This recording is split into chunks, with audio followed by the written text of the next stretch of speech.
No country can ever flourish if it stifles the potential of its women and deprives itself of the contributions of half its citizens.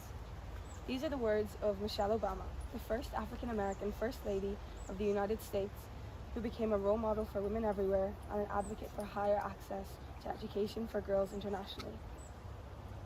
As we are all aware, women make up about half of the population. And yet, despite such acute awareness and knowledge, the terrible truth endures. In our society, women are frequently denied the opportunity to be in decision-making roles in many professions. How can we expect our world to progress if our society's decision-makers are all men? Men who make life-changing decisions on behalf of women without even beginning to fathom the difficulties that we face every single day.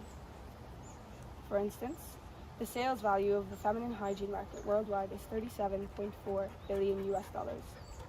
And yet many women worldwide constantly struggle to afford these same sanitary products.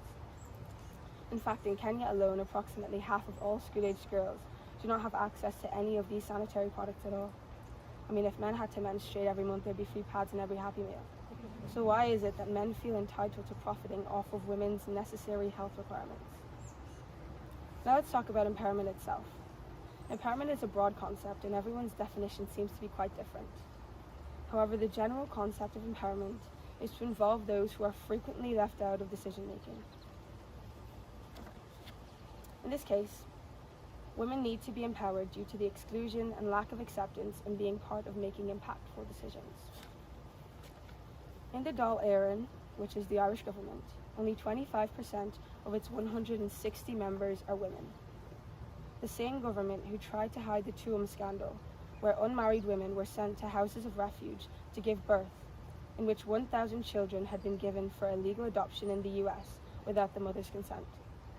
The same government who said nothing about the many other scandals that involved the enslavement of women, and the same government who sent women on ferries to England in order for them to have abortions on their own dime. Irish politics has always lacked female representation. We simply cannot succeed as a first world nation if half of us are not allowed to participate in democracy, can we? It wasn't long ago that men determined the position of women in society. This consisted of running a household, being given in marriage at a very young age, as well as accepting various forms of oppression in married life. Fortunately, in recent years, women all around the world are now venturing outside of their homes to work, earn a living, and support themselves and their families. As a result, our methods and ways of functioning as a society must change. Now, obviously, this transition will not occur immediately, because as we know, all real change is gradual. Although this change is slow, that doesn't stop us from taking action in the here and now.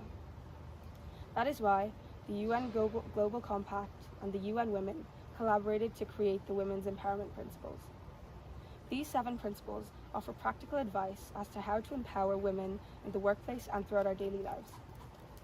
One example that I believe should be mentioned is principle number 2. Treat all people fairly at work, respecting and supporting non-discrimination and human rights. Something I would like to share with you all about myself is that when I leave school, I plan on going into medical science, but more specifically radiology, which has been a dream of mine for as long as I can remember. And as most of you know, STEM fields are for boys historically. However, why is it that half of all STEM graduates are women and yet only 13% work in those fields? It's easy to be intimidated by the statistic, but we shouldn't have to be.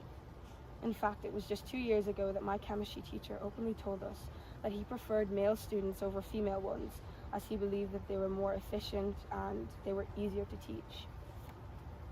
As girls, we have fewer role models to look up to, inspire, and push us in these fields. There are even fewer role models for women of color in maths and science. One of the many amazing women that I think deserves to be accredited for all of her hard work is Katherine Johnson, who was an African-American NASA research mathematician. In 1962, when the US decided to send people to the moon, it was Katherine who figured out the paths for the spacecraft to orbit the Earth and land on the moon safely. Without her brilliant contribution to maths and science, it would have been impossible for NASA to send astronauts to the moon and back safely. And yet you've probably never heard her name before today. So how am I supposed to feel confident entering an occupation like this when it feels as though there are so many factors that put me and any other girl hoping to pursue a STEM career at such a disadvantage? In life, it feels as though we are all running the same race, but some of us have been coached by world-class Olympians, while the rest of us are running with one hand tied behind our back. For that reason, I would like to thank all of the esteemed members of Friends Forever International for their immensely diligent work, using their influence to empower young women and young people in general in order to help them achieve their full potential. In the words of Meghan Markle, women don't need to find their voice. They need to feel empowered enough to use it, and people need to be encouraged to listen. So thank you all for listening.